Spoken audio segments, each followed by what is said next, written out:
Buongiorno da Sicilia 24, le principali notizie. Nuovo crollo a Niscemi dopo 4 mesi dalla frana. Nella zona interdetta un edificio precipita nel burrone.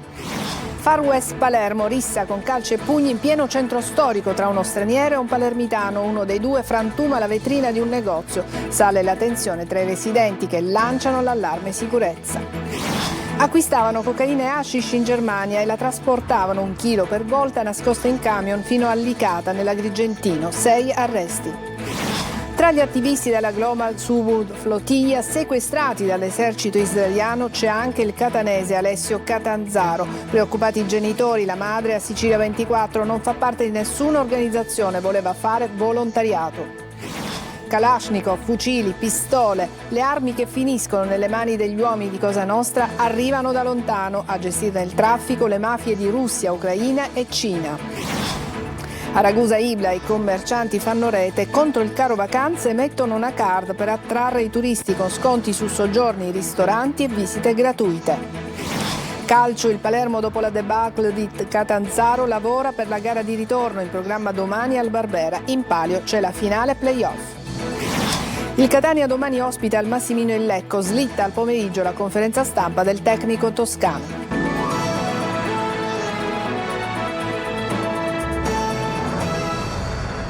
Bentrovati. Dunque, a 4 mesi dalla grande frana che ha devastato il centro storico di Niscemi, un nuovo crollo riaccende paura e interrogativi. Un edificio è precipitato nel burrone sotto gli occhi delle telecamere di sorveglianza. Intanto la Protezione Civile conferma tutte le case della zona nera saranno demolite. Gerry Italia. Un guado improvviso, poi il vuoto. In pochi secondi l'edificio si sbriciola e precipita nel burrone. Le immagini, riprese dalle telecamere di videosorveglianza di una casa ormai disabitata, arrivano dal quartiere Pirillo di Niscemi, una delle aree colpite dalla frana che dal 25 gennaio scorso ha sconvolto la città. La palazzina crollata si trovava sul coronamento della frana, all'interno della cosiddetta zona nera, quella ritenuta più pericolosa e destinata alla demolizione. La frana, estesa per circa 4 km tra i quartieri Sante Croci, Trappeto e Via del Popolo, aveva provocato il collasso di strade, villette e palazzi, costringendo all'evacuazione circa 1500 persone. Oggi sono ancora circa 500 gli sfollati che non possono rientrare nelle loro abitazioni. Intanto, come stabilito dalla Protezione Civile, tutte le case in zona nera saranno abbattute perché considerate a rischio crollo, una scelta contestata dagli abitanti che speravano di salvare almeno parte delle loro case. Secondo il report dei geologi coordinati da Nicola Casagli, presidente dell'OGS, non esiste una soluzione definitiva per stabilizzare il territorio. Lo scenario più temuto è quello dell'arretramento progressivo della scarpata. Per questo la frana dovrà essere monitorata costantemente, forse per sempre. Niscemi, così come l'Etna, resterà sotto osservazione continua da parte dei tecnici. Violenta rissa ieri in tarda serata a Palermo. 2 uomini si picchiano a calci e pugni, il tutto ripreso da un residente che ha poi denunciato l'episodio. Ancora una volta il centro storico del capoluogo siciliano, la notte diventa luogo di insidie e pericoli. Marco Gullà.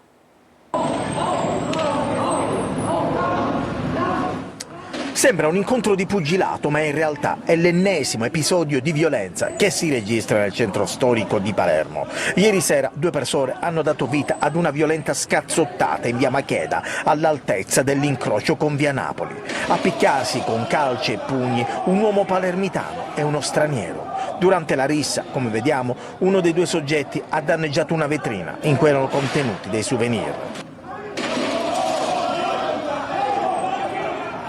Lei ha denunciato su Facebook l'ennesimo episodio di violenza nel centro storico. Via Macqueda siamo in preda all'anarchia e a una malamovida che denunciamo da mesi insieme ai comitati e ai residenti della zona. Il tema è che non manca il rispetto delle regole, ci sono le ordinanze, ci sono i regolamenti, ma assistiamo puntualmente al mancato rispetto di quelle che sono semplici leggi e norme. I cittadini non riescono più a riposare, le preoccupazioni aumentano costantemente. Si tratta dell'ennesimo episodio di violenza avvenuto fra le strade del centro storico, un fatto che riaccende i riflettori sul tema della sicurezza e del controllo del territorio. Via Macheda nelle ore diurne è un crocevia di turisti, poi dalle 20 in poi spacciatori e bande prendono il sopravvento, terrorizzando residenti e visitatori.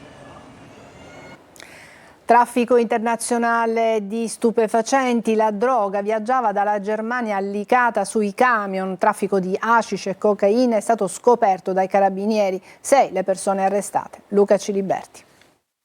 Acquistavano cocaina e hashish in Germania, poi la trasportavano 1 chilo alla volta nascosti in un camion fino a Licata, nell'Agrigentino, per approvvigionare di droga le piazze di spaccio della zona.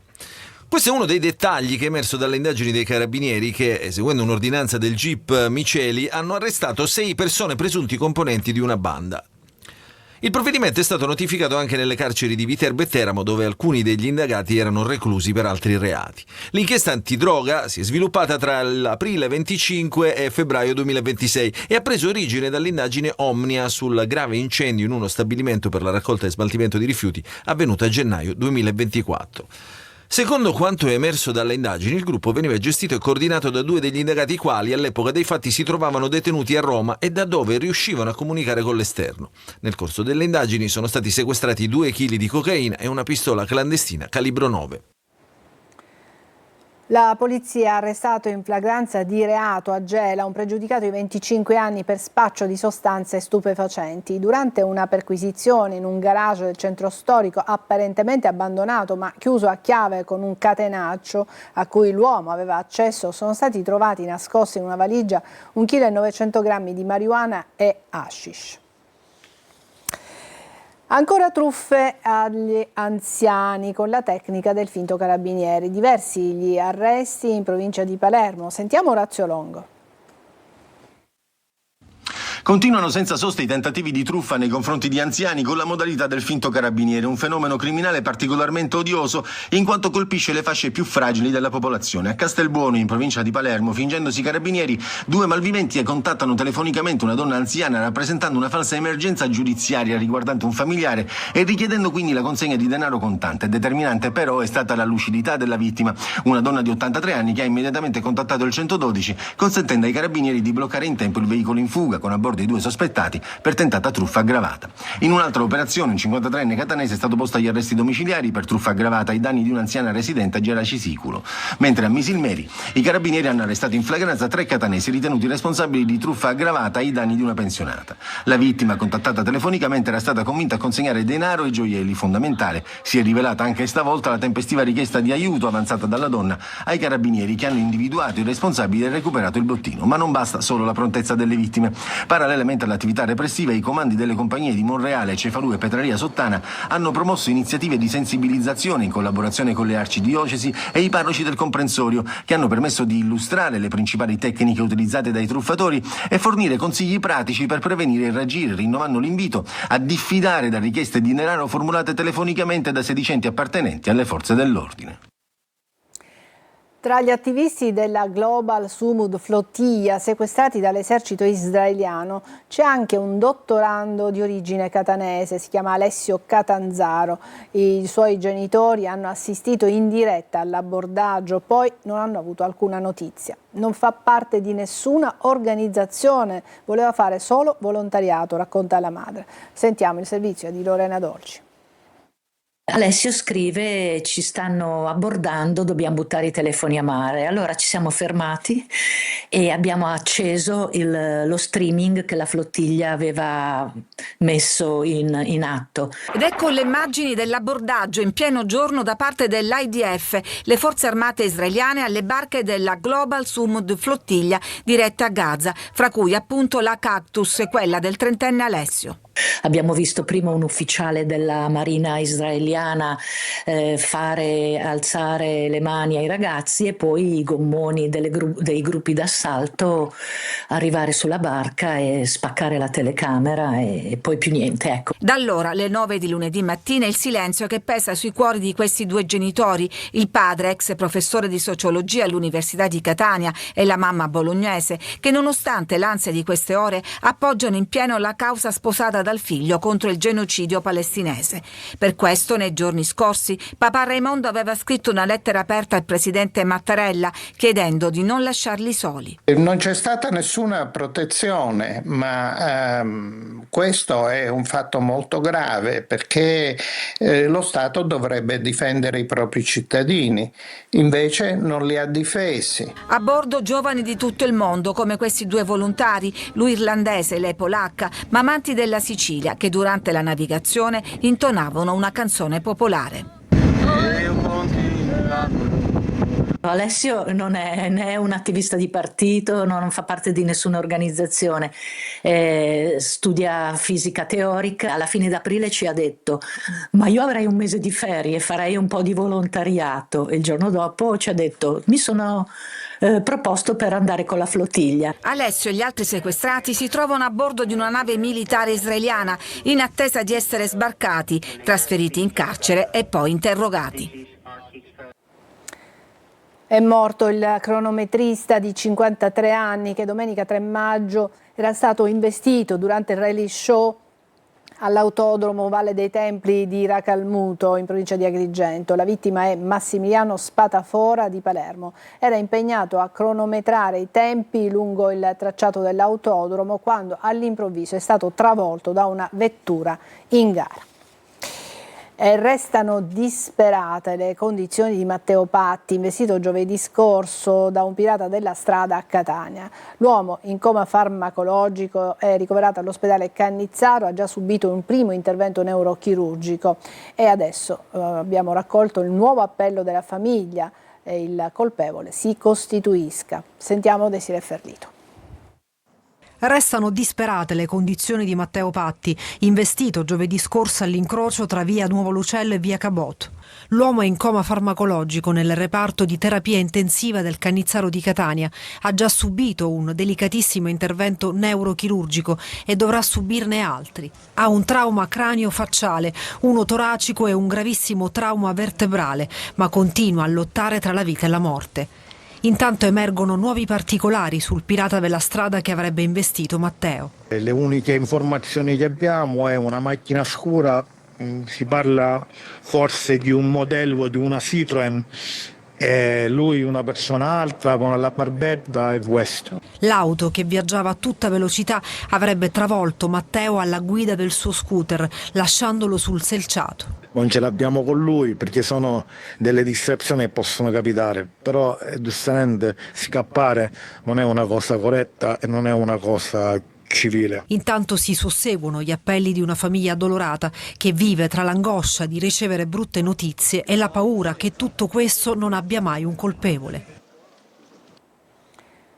Quali canali seguono e da dove arrivano i Kalashnikov e le armi da guerra che finiscono nelle mani della mafia? L'analisi di Vincenzo Musacchio, esperto di criminalità organizzata, e interessati anche i porti di Catania e Palermo. Sentiamo.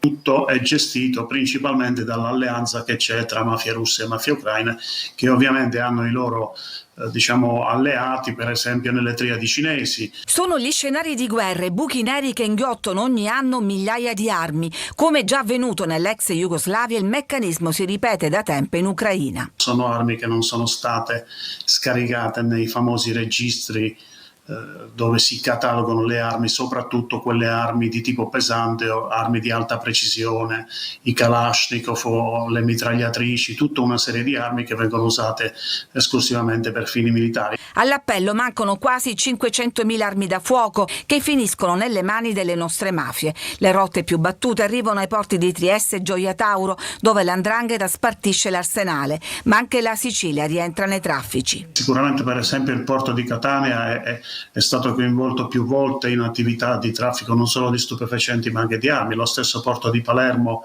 ci sono state delle inchieste in merito. Il container con le armi passa alla frontiera con la complicità, con la corruzione di ispettori doganali o anche di chi si occupa della movimentazione, mentre il controllo avviene su un container che contiene materiale normale. Poi entrano nella disponibilità della criminalità che le utilizza o le ostenta mostrando la sua potenza di fuoco, o le usa come merce di scambio. Un mercato che consente guadagni enormi perché le armi vengono acquistate a prezzi bassi e poi rivendute nel dark web. Una circolazione incontrollata che per il criminologo rappresenta una vera e propria emergenza. Il rischio è quando queste armi possano finire in mani di associazioni di stampo terroristico per fini eversivi. Questo potrebbe essere il rischio più alto che corriamo. Adesso una breve pausa, tra poco.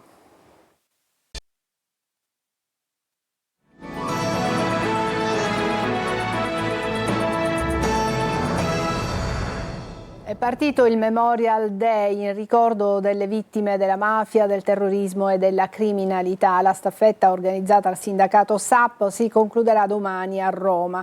In mattinata c'è stata una tappa significativa a Catania. Tonino De Mana. Una staffetta per ricordare le vittime della mafia, del terrorismo e di ogni forma di criminalità. Un cuore con la scritta per non dimenticare, una corona d'alloro ed una targa, quest'ultima per ricordare Giovanni Lizio, poliziotto assassinato il 27 luglio 1992, pochi giorni dopo la strage di Via D'Amelio. Catania celebra il Memorial Day con una staffetta che si concluderà nella capitale. 4 staffette sono partite da tutta Italia, da Torino, Pordenone, Lecce e Palermo, per unire idealmente il valore della memoria. Si riuniranno mercoledì a Roma e tutti insieme uniranno i 4 cuori per deporli al monumento del milite ignoto all'altare della patria. La tappa catanese è stata anche l'occasione per ricordare Giovanni Lizio, occhi lucidi e voce spezzata dall'emozione per la figlia Grazia. Io ero una ragazzina, avevo 18 anni, quindi ricordi fragili di quel periodo. Un 18enne di solito vive una vita diversa, ecco, non è pronto a un lutto così forte. Stesso dolore per Marisa Grasso, vedova Raciti. Attraverso il ricordo continua a vivere la persona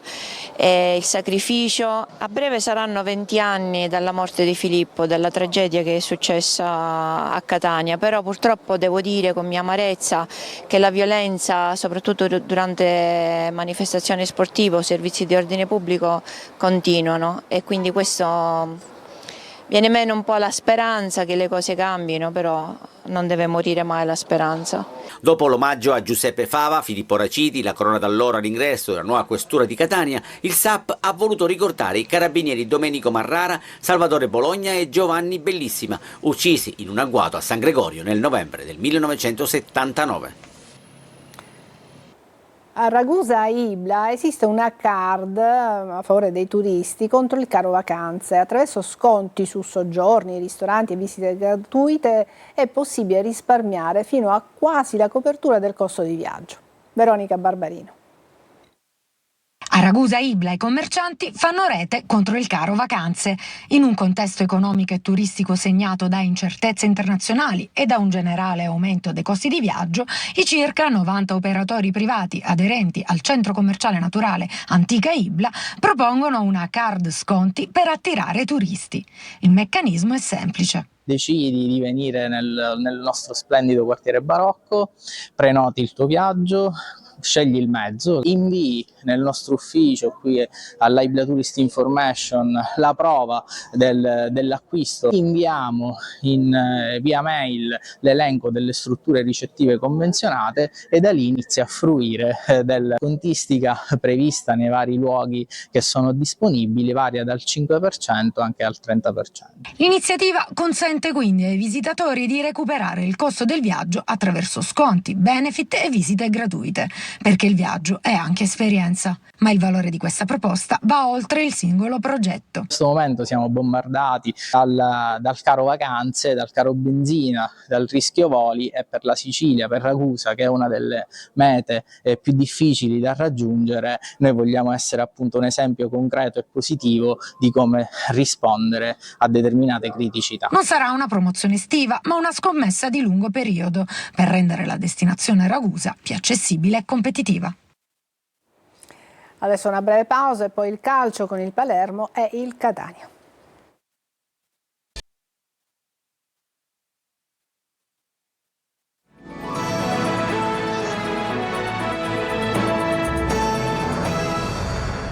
Eccoci al calcio. Il Palermo, dopo la debacle di Catanzaro, lavora per la gara di ritorno in programma domani al Barbera. In palio c'è la finale playoff, ma i rosanero dovranno rimontare 3 gol ai calabresi. Occorre una impresa titanica alla formazione di Inzaghi. Marco Gullà. Le speranze sono flebili, ma nel calcio mai dire mai. Pippo Inzaghi ha fatto mea culpa, abbiamo sbagliato tutto, ha detto. Ma domani al Barbera, nella gara di ritorno contro il Catanzaro, i tifosi si aspettano un cambio netto di mentalità. Il Palermo passa in finale se vince con 3 gol di scarto. Difficile, molto difficile, ma non impossibile. I rosanero in casa hanno costruito in parte la loro classifica, una remontada in cui crede il centrocampista Segre. Dobbiamo ricaricare energie mentali, voltare pagina e dobbiamo dare tutto, dobbiamo veramente sputare sangue fino all'ultimo secondo e avremo la spinta dei nostri tifosi e dobbiamo veramente dare la vita. Sul piano dei singoli la speranza principale è legata al recupero al centro della retroguardia di Bani, la cui assenza ha pesato enormemente nella sfida in Calabria. Per ridare verve, sprint e dribbling alla manovra offensiva crescono sensibilmente le chance di vedere Rui Modesto largo a destra e Jonsen schierato dal primo minuto. Il fantasista norvegese ha realizzato il suo unico gol stagionale proprio contro il Catanzaro nella sfida di campionato giocata a Palermo. La vera e propria svolta strategica potrebbe però riguardare il modulo. Inzaghi sta valutando seriamente di accantonare il consueto 3-4-2-1 per tentare la carta dell'all-in con un 4-2-3-1. Domani al Barbera oltre 28.000 spettatori. Inzaghi spera nell'effetto Bolgia per dare una spinta concreta alla squadra. La conferenza stampa di Domenico Toscano rinviata al pomeriggio è già vigilia per il Catania, che è rientrato da Lecco e domani sera al Massimino giocherà la gara di ritorno. Francesco Triolo. Neanche il tempo di rifiatare che si deve tornare subito in campo, nessuna sorpresa, si sapeva bene che il ritmo dei playoff non concedeva spazio e tempo per fermarsi e così oggi il Catania è tornato ad allenarsi in sede dopo essere rientrato ieri ed aver effettuato una seduta ieri mattina a Carate Brianza, così da ottimizzare al meglio i tempi di trasferimento. Lo 0-0 di Lecco lascia aperta ai rossazzurri la possibilità di giocarsi la partita di domani al Massimino sulla doppia possibilità di risultato, anche se occorrerà comunque un'ottima prestazione di grinta e di sostanza per evitare brutte sorprese e chiudere il conto prima possibile. A Lecco si è tornati a vedere il Catania compatto e chiuso, che non ha subito gol grazie alle parate di Dini, che ha visto il rientro di Forte e la buona prestazione di Pieraccini, è mancato solo il gol con una traversa colpita e le occasioni di Jimenez, Cicerelli, Forte e D'Ausilio che potevano dare maggiore tranquillità in vista della partita di ritorno. Impossibile che Toscano possa avere a disposizione Lunetta, lo ha fatto capire abbondantemente, mentre per quella che diventa la fase clou della stagione ecco che diventa ancora più importante aver recuperato Casasola, l'argentino che ha completato la fase del rodaggio post infortuni e che a Lecco ha fatto vedere un paio di incursioni pericolose. Visti gli impegni ravvicinati, Toscano potrebbe cambiare qualcosa in tutti i reparti. Pieraccini spostato al centro al posto di Miceli, c'è il braccetto di sinistra, Donnarumma in campo dal primo minuto a centrocampo, Jimenez titolare con Cicerelli sulla tre quarti dietro Forte. Queste le possibili novità. Cosa sarà il Massimino domani sera è facile immaginarlo, visto che anche la prevendita ha fatto registrare il sold out, una sprint in più per i rossazzurri e il fattore campo sarà una di quelle armi da sfruttare sino alla fine. Alle 14.30 dopo il telegiornale appuntamento con Preview condotto da Marco Carli che con i suoi ospiti in studio svilupperà i temi della partita di domani con le ultime novità, gli aspetti tattici e le probabili formazioni. Tutto questo dunque fra poco su Preview. Io mi fermo qui, grazie per averci seguito.